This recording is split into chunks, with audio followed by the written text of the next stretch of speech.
And now, Autolite and its 60,000 dealers and service stations present Suspense.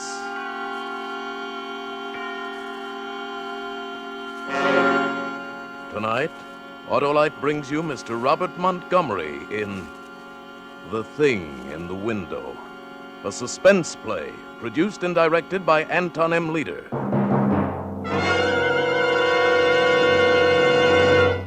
Autolite has been getting letter after letter from car owners who have switched from narrow gap spark plugs to wide gap Autolite resistor spark plugs. And they all agree that wide gap Autolite resistor spark plugs make their cars idle smoother, give better performance with leaner gas mixtures, actually save gas dollars. And here's another amazing fact. These folks noticed that wide gap Autolite resistor spark plugs actually cut down spark plug interference with radio and television reception. So, friends, head for your nearest Autolite dealer to replace your narrow gap spark plugs with wide gap Autolite resistor spark plugs. You and your engine will be mighty happy that you did. And now, Autolite presents Robert Montgomery in a tale well calculated to keep you in suspense.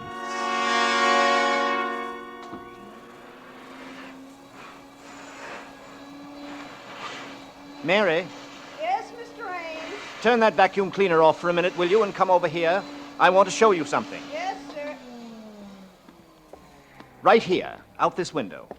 Now look across the street, directly across the opposite apartment. See that window, about 3 windows in from the left, with kind of blue draperies. There's something sitting there in a chair. Someone. He hasn't moved all night. I think he must be dead. Dead. Oh, Lord of mercy, Mr. Ames. Take a good look at him and tell me what you think, Mary. Okay, but I don't favor looking at no corpses, Mr. Ames. It's unlucky. Now, which window did you say? Third one over. Wish to had my glasses No, with me. over there, where my finger is pointing. I'm afraid I don't see it yet, Mr. Ames. No, look, the window with the blue draperies. He's wearing a sort of gray suit. The arm. Can't you see the arm hanging down over the side of the chair? No, but you got good eyes, Mr. Ames. If you see it, I'm not arguing with you. What you gonna do about it, Mr. Ames? Well, I don't know. I just began to notice it last night. I guess I first have to find out if the man is really dead.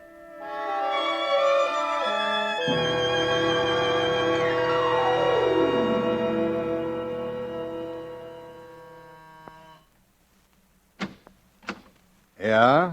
Hello. I'm Martin Ames. Are you the superintendent of this apartment house? That's what it says on the door. I've come to inquire about one of your tenants. What is it you want to know? Well, I live across the street, and, I'll be frank with you, sir. I've been looking out my window across to this building now for 2.5 days, and there seems to be someone dead in one of the windows. Yeah? Which window? Well, it's on the 10th floor. I've counted up from the street, and it's 10 stories up. There's the window with blue draperies, about 3 windows in from the left, facing toward me, that is, and there's a man sitting there, slumped down in a chair. Just a minute. I'll get out my chart. 10th floor up from the street. That's the 9th floor. The lobby counts 1. We got 3 apartments there along the front of the house. It's in the front. That's right. Now, 3 windows in from the left. That'd be 9B. A Yes. 4-room. No, it couldn't be right. 9B is 2 ladies. And you say this is a man? Yes. Young or old? Well, I can't tell. The face isn't clearly visible. The head's slumped forward, but he's wearing a gray suit, and he's sitting in a high, wing-back chair. Don't place him. Well, maybe he doesn't belong in the house. Maybe he was visiting somebody. As I say, this is all conjecture, of course. He may not be dead, but I've watched him a good deal. I'm home a lot in the daytime. My profession, the stage, doesn't take up too much of my time, and it looks mighty suspicious.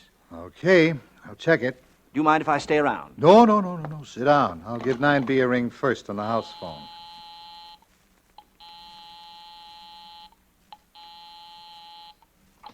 Hello? Miss Landis? Yes, this is Miss Landis. Who is this? This is Mr. Anson, the super. Everything all right up there, Miss Landis? Everything all right? Well, yes, of course. Okay, Miss Landis. Thank you very much. Thank you. Well, that's that. No soap on 9B. 9A is in the country. 9C isn't home. I just saw her go out.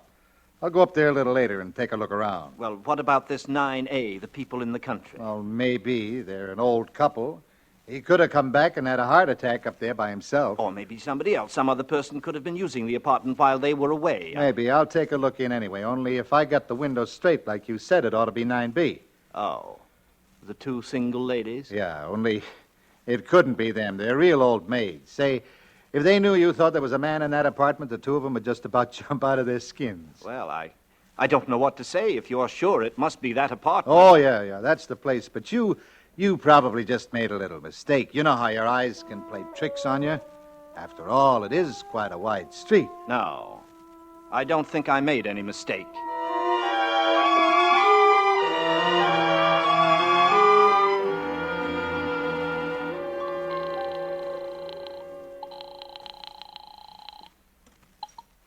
Hanson speaking.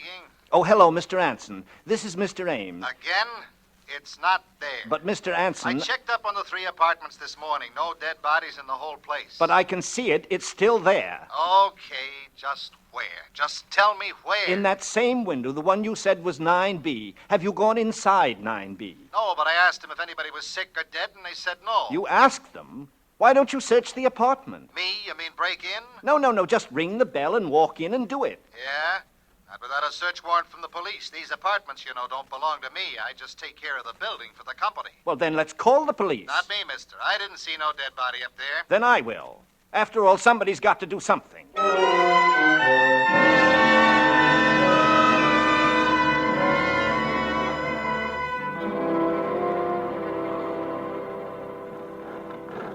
I still maintain, officer, these two sisters are as refined ladies as you could find anywhere. High-class, church-going ladies. They used to teach school up here at PS 13. Yeah, that don't mean a thing. And they got a dog in there. Now, will you tell me one dog that would stay for almost a week in a flat with a dead person? I'm not telling you nothing. All I know, this gentleman, Mr. Ames, reported a stiff over here. And if he says there is one, there is. Till it's proved different. Right, Mr. Ames? Well, I keep seeing the thing day in and day out. I'm not working at the moment at being home so much. None of the other neighbors have complained. Dead bodies ain't exactly... Okay. Right this way, please. I hope they're home. Well, if they ain't home, you got a pass key, haven't you? Yeah, but we're not supposed to use it, though, unless for an emergency. This is an emergency. The dog bite? Sometimes. Quiet, baby, quiet. Yes, who is it? I'm awful sorry, Miss Landis, but there's been some kind of a mix-up. These two gentlemen want to look over your apartment. But why? It's not for rent. I know. Come on. Cut out the palaver. Look, lady, a dead body's been reported sitting in one of your windows. What? Yeah. This guy lives across the street, and he's been seeing it over here for a week. So come on now, open up. Dead body, but that's impossible. My sister and I live here all alone. Yeah, we know all about it. Excuse me a minute. I'll call my sister. Vivian! Come on. Vivian! It's the police! Look, lady, I'm not standing here all day. Anson, give me the pass key. It won't do no good. They got a chain on the door from the inside. Open up in the name of the law. How do you do? I'm Vivian Landis. May I ask what this is all about, please? Certainly, lady. I got a search warrant here and complaint of this gentleman. He says you got a dead body in there. A dead body? Why, that's perfectly ridiculous. Yeah, isn't it? But it's been reported, and kindly take that door off the chain and let us through. Of course. But first, may I ask, how did this peeping Tom see into our apartment? I thought, Mr. Anson, that we were quite private. He lives across the street on the same level. Oh? Well, then we shall have to keep our shades down in the future. Although one would think a grown man would have something better to do. But do come in, gentlemen. Make yourselves right at home. Thanks. Is he coming in here, too, Mr. Busybody? No, he doesn't have to if you don't want him to. Well, I most definitely don't. Okay, Mr. Ames, you better stay outside. Yes, but, officer, Oh, he does want to poke around in our private rooms. Is that it? Maybe he had some ulterior motive in worming his way in. Maybe he's come to get the lay of the land, so he can break in someday to rob us. Okay. He's not coming in. Now, let's take a look at your window, lady.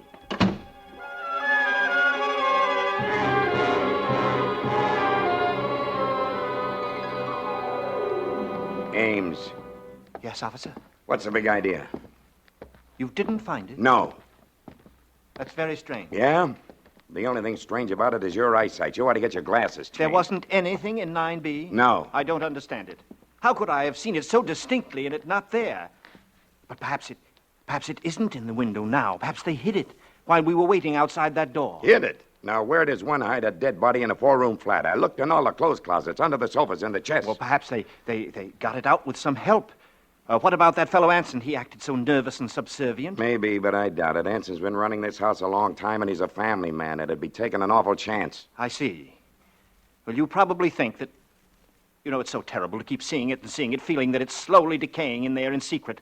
Why, the thing could be there for weeks. It's so high above the street, and it only seems to be visible from my apartment. Do you think if you investigated those two women... Investigated them? How? I searched their flat. I mean, their whereabouts for the last couple of weeks, their backgrounds. Perhaps if you had them followed... By what right? On the grounds that you say you saw a dead man in the window? There ain't no legal corpus delicti.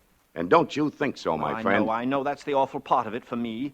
Legally, my hands are tied until the actual body is found, but perhaps it'll never be found. Perhaps it's already being destroyed. Well, then, if it's gone, what have you got to worry about? You won't have to sit and look at it no more. No, I hope it is. I tell you, it's really getting me down. I haven't slept for nights keeping vigil. I'm in a nervous state, and I haven't been this nervous in years. Yeah, I can see that. Well, why don't you try forgetting it for a while? Try not to look over into that window, or go away for a change. You done what you could, Mr. Ames. If there is a stiff over there, well, that's my business, ain't it? And if there isn't... You mean... You think I may be... I'm not saying nothing, Mr. Ames, but if I was you, I'd try catching up on my night's sleep.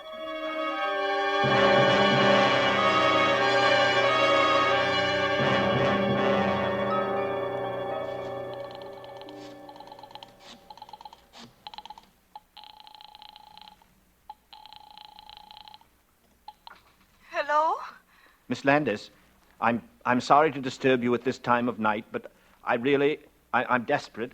I haven't anywhere else to turn. What? Who is this? This is Mr. Ames, Martin Ames, your neighbor, the one across the street. Oh, Now, please don't think me a pest, Miss Landis. I didn't mean to annoy you. It was only because I was so desperate that I initiated this search. it's quite all right. Goodbye. No. Now, please don't hang up, because it's worse now than it ever was. Miss Landis, I've been sitting here opposite your apartment, staring into your windows, and I'm only asking you to help me, Miss Landis. Help me just a little. Help you? It's still there, Miss Landis. What is still there? The dead body in your window. But there isn't. How dare you, when the police... I know now it hasn't anything to do with you.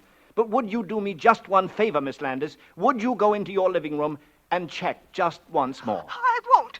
I'll do nothing of the kind. You're out of your mind. Perhaps I am, Miss Landis. That's what I'm trying to find out. And anyway, I don't see how you can see in. I pulled the shades down in there yesterday morning. Yes, I know. They're all down still. And how can you see? I can't. At least not the actual body. It's just the silhouette.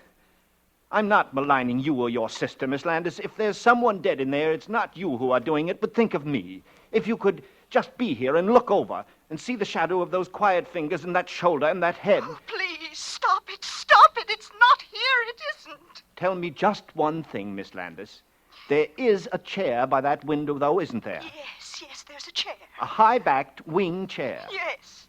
And have you anything on it? Anything piled up, I mean, like curtains or cushions or a dressmaker's dummy? Oh, of course not. Then would you do me just one more favor, Miss Landis, please? As an experiment, would you just go into the living room and move that chair away from that window?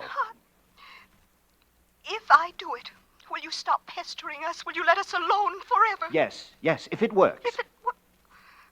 What do you mean? Do you mean I that... can't tell you, Miss Landis, until you move the chair. Oh, all right. I moved it away from the window.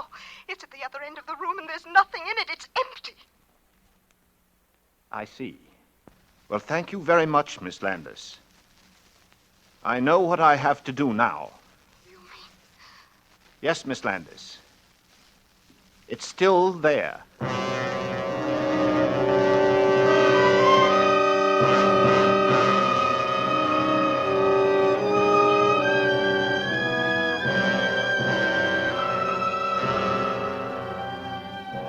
For Suspense, Autolite is bringing you Mr. Robert Montgomery in radio's outstanding theater of thrills, Suspense.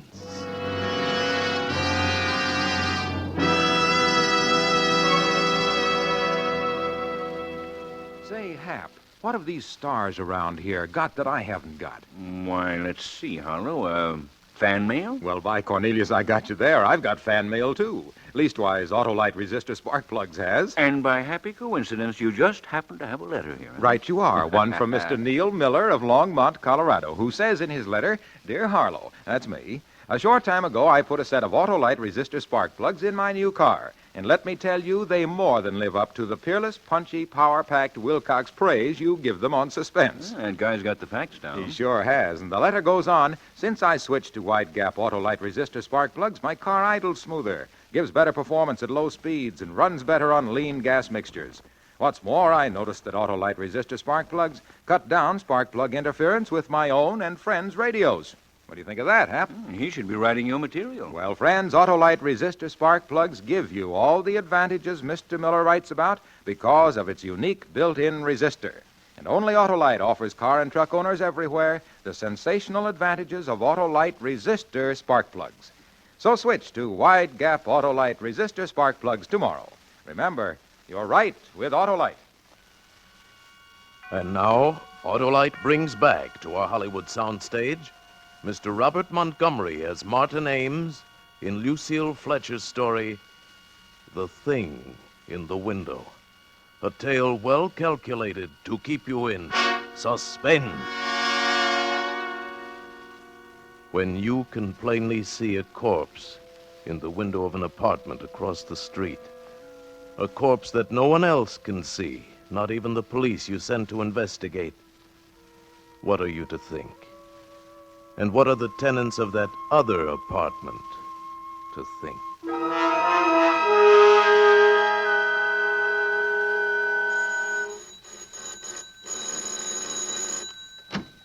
Oh, Miss Landis. Where is it?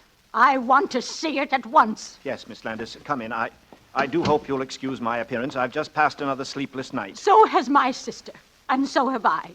What do you mean by all this business, Mr. Ames? You frightened my poor sister nearly to death, seeing things that aren't there when you know they're not. I know they're not. I wish they weren't. I wish to heaven I'd never looked out that window. I wish these walls were solid stone, and your walls, too. You're a sick man, Mr. Ames. Oh, am I? I wish I were. But I'm perfectly sane and well. I went to a psychiatrist yesterday, and guess what he told me? There's nothing wrong with me, nothing.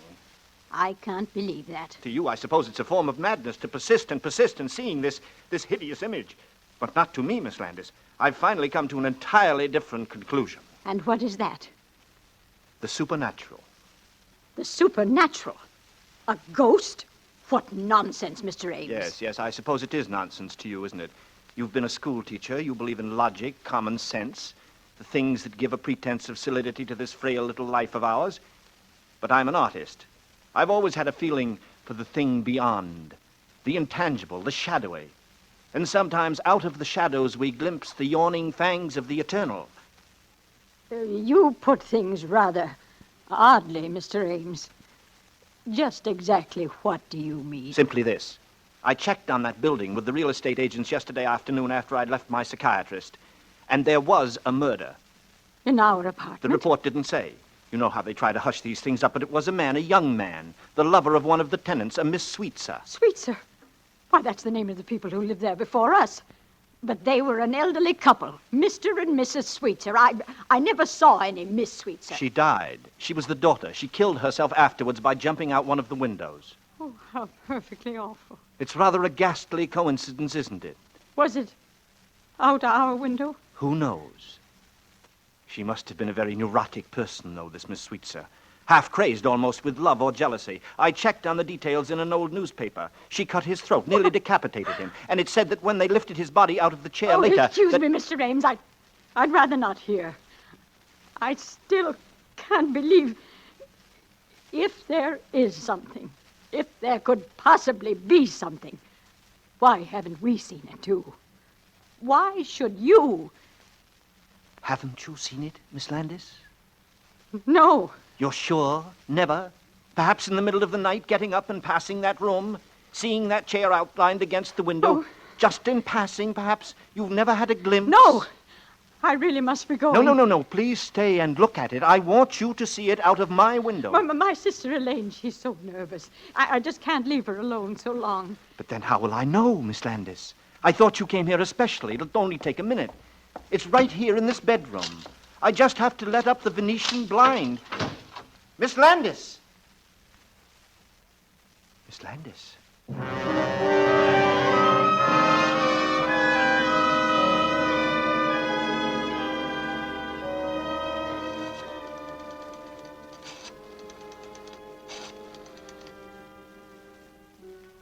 Hello? Sergeant? This is Ames, Martin Ames. I just called to let you know that I think you're right about that good night's sleep. Yes. Yes, I'm going away tomorrow for a long rest. Shutting up my apartment. Yes, I'm all tied up in knots. I don't know what to think. Oh. Oh, they did. Yes, I saw the moving van in front of the house, but I didn't know it was those sisters. Couldn't take it, eh? Well, I can't take it much longer myself.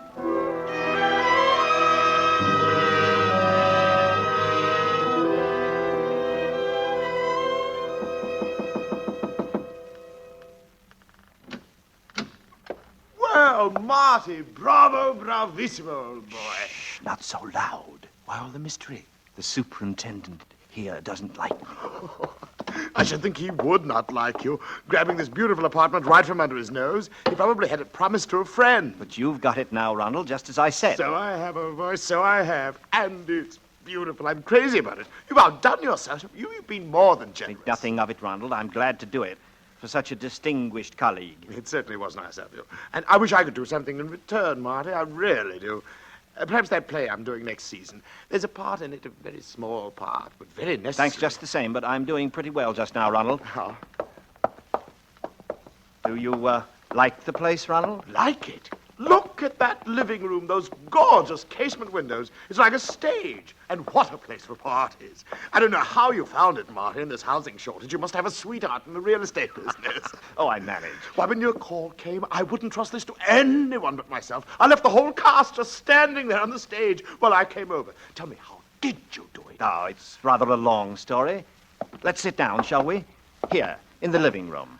No. You take the chair. Oh, I guess they must have left it when they moved out.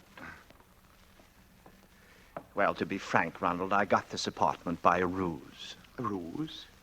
What kind of a ruse? Oh, it was a nasty one, all right. I frightened the last tenants away.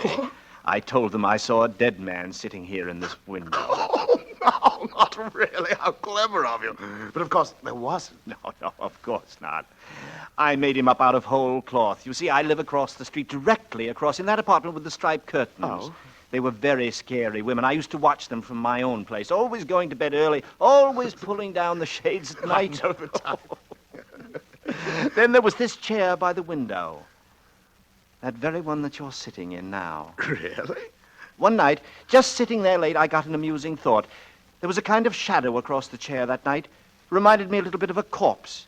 It came to me that it might be fun to create a part, a character, a corpse that wasn't there. I don't follow you quite. Some actors need a play, Ronald, to create a role. Others, the great ones, work out their own dramas. I proceeded to invent a part for myself. I was the eyewitness, the innocent bystander across the street who saw the corpse in here. I kept seeing it, and finally, by the power of suggestion, it became real enough to frighten them away. It's very clever, but rather drastic. Not at all. Proved my point, didn't it? Oh, yes. And it got you the apartment. Well, really, that was very kind. I've always hoped we'd be neighbors, Ronald. As a matter of fact, the whole idea for this thing came to me on that day last May when you turned me down for that part outside of Sardes. Do you remember? You said you were looking for a place then. Did I? Oh, yes. It was then that I first thought how nice it would be to see you. Right across the street, sitting in this window. I simply had to bring it about. That was the night I went to work on the thing in earnest. Mother. No, Ronald, don't get up. I'm not through. Oh, really, old boy? I'm afraid the gang at the theater, they don't even know I'm here. They'll wait. People always wait for you, don't they, Ronald? I could call them for you, of course, but the phone's been disconnected. I'm afraid which way's the door, old boy? Really, Marty, it's been very kind What's of you. the matter? Don't you like the apartment? Aren't you going to take it after all my work? Oh, yes, I like it very much, but The door's locked. Yes, Ronald. I'm afraid you'll have to find your way out. Alone!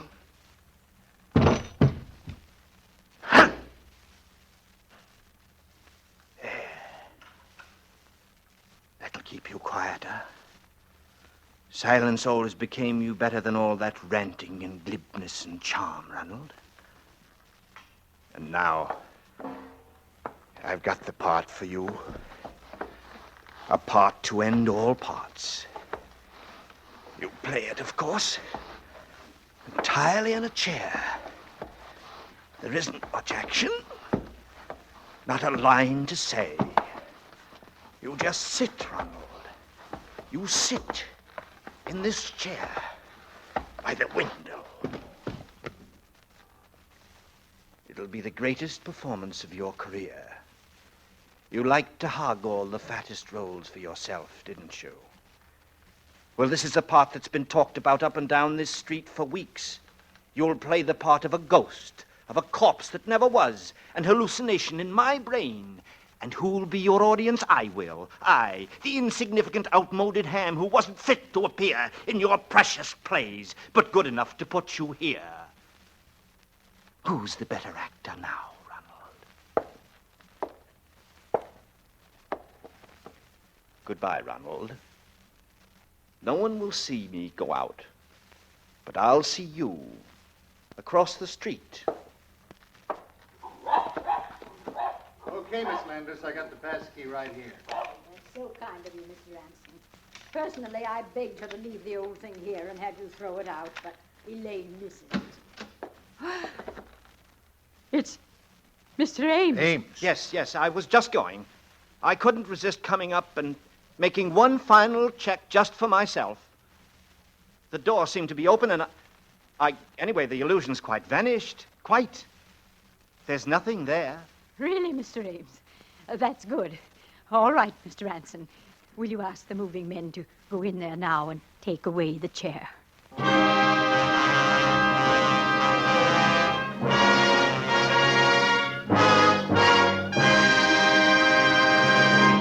Thank you, Robert Montgomery, for a splendid performance. Say, Hap, before we hear from Robert Montgomery again, did I ever tell you that thousands of car and truck owners from coast to coast have switched to Autolite resistor spark plugs? Without a doubt, huh? They know that wide gap Autolite resistor spark plugs make cars idle smoother, give better performance with leaner gas mixtures, actually save gas dollars. And they also know that Autolite makes more than 400 automotive, aviation, and marine products in 28 plants from coast to coast.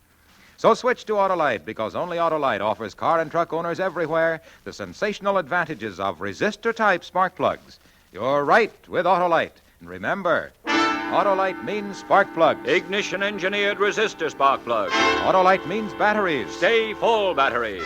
Autolite means ignition systems. The lifeline of your car.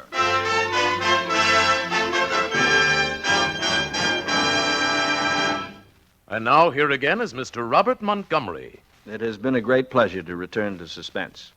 And I wish to thank the splendid cast which Tony Leader assembled for tonight's performance. Too, I want to call your attention to the very unusual program planned for next week, when radio's outstanding theater of thrills will bring you Jim and Marion Jordan, Fibber McGee and Molly, and a special story called Backseat Driver, another gripping story in Suspense. Robert Montgomery may currently be seen in the Warner Brothers picture June Bride. Tonight's suspense play was written by Lucille Fletcher. Music was composed by Lucian Morawek and conducted by Lud Gluskin. The entire production was under the direction of Anton M. Leader. Remember Thursday, hear Fibber McGee and Molly in Backseat Driver. This is the Autolite Suspense Show. Remember, you're right with Autolite. So switch to Autolite. Thousands of polio victims need your help. Join the March of Dimes today. This is CBS, the Columbia Broadcasting System.